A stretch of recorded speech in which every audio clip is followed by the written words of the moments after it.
Ejercicio 30. Cálculo de extremos locales a partir del gráfico de la derivada. Sea f de R en R una función derivable tal que el gráfico de su derivada es el que se muestra a continuación. Hallar los intervalos de crecimiento y de decrecimiento de f. Bueno, lo que tenemos acá es el gráfico de la derivada. Nosotros vamos a prestar atención a dos puntos, que son cuando la derivada se hace 0. En este caso, 1 y 7. ¿Qué pasa en esos puntos? Acuérdense que cuando la derivada primera era igual a 0, teníamos un punto crítico ahí, un máximo o un mínimo. O también podría ser un punto de inflexión si la derivada rebotara en el eje X, cosa que no hace acá. Entonces, vamos a ver de menos infinito a 1. ¿Qué pasa? La derivada es positiva.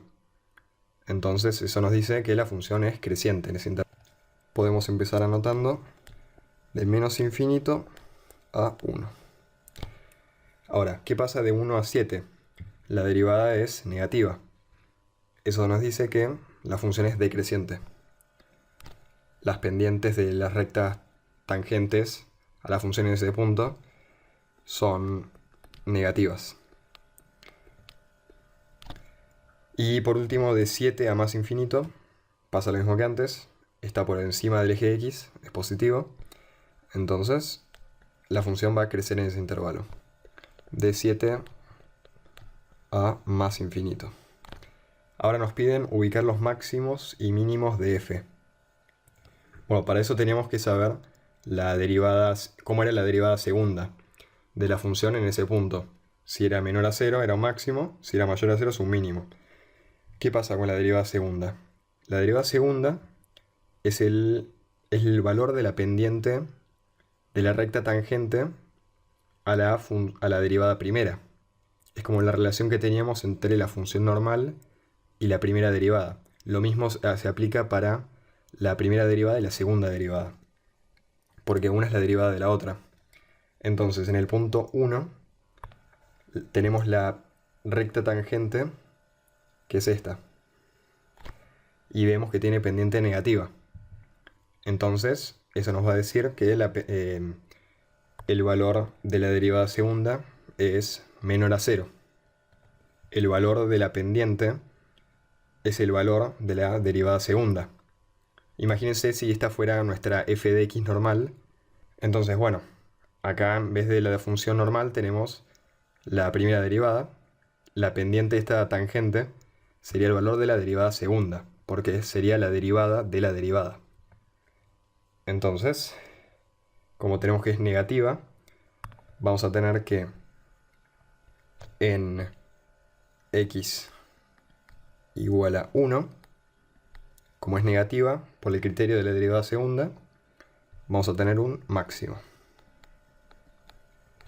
Y ahora en x igual a 7, tenemos que la recta tangente, es decir, el valor de la derivada segunda, en 7, es positiva, porque la pendiente esta claramente es positiva.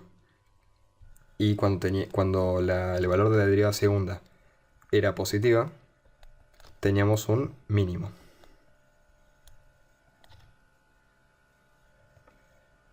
Bueno, acá tenemos exactamente la misma situación. Usando lo que vimos antes, intervalos de crecimiento van a ser en los puntos en los que la derivada sea positiva. Entonces, que esté encima del eje X, tenemos de menos infinito al 1.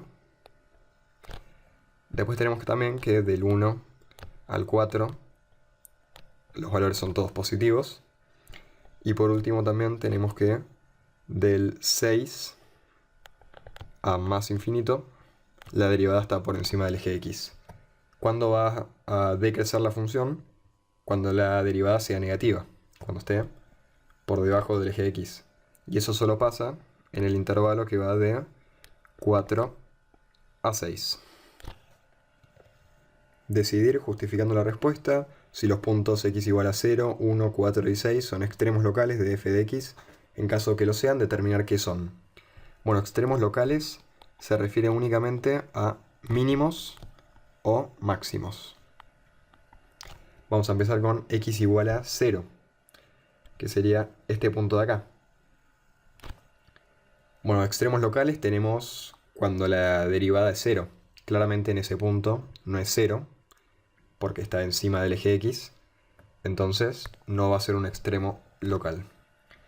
Veamos x igual a 1. Acá pasa algo raro porque la función rebota. Como dijimos antes, eso va a ser un punto de inflexión. ¿Por qué?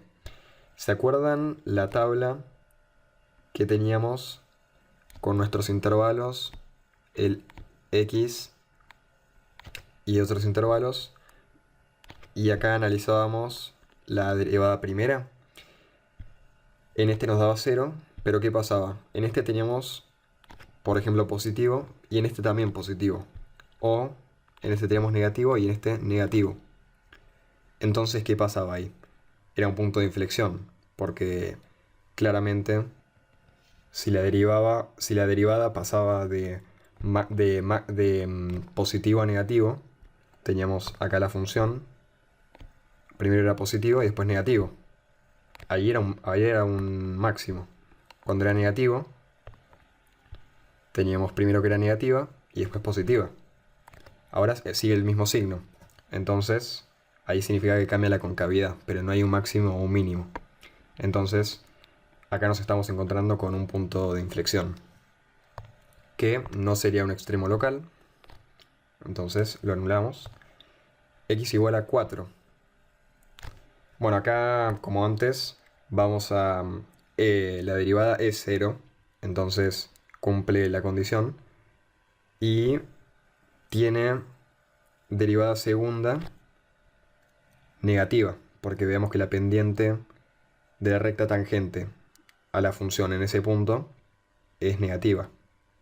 Como dijimos antes, ese es el valor de la derivada segunda. Y como es negativa, ahí nos estamos encontrando con un máximo. Entonces vamos a poner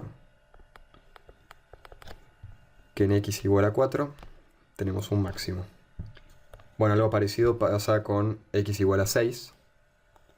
Acá el valor de la derivada segunda es positivo porque la pendiente esta es positiva. Y si era positiva, entonces teníamos un mínimo ahí. Y bueno, así es como podemos analizar una función a partir de su derivada.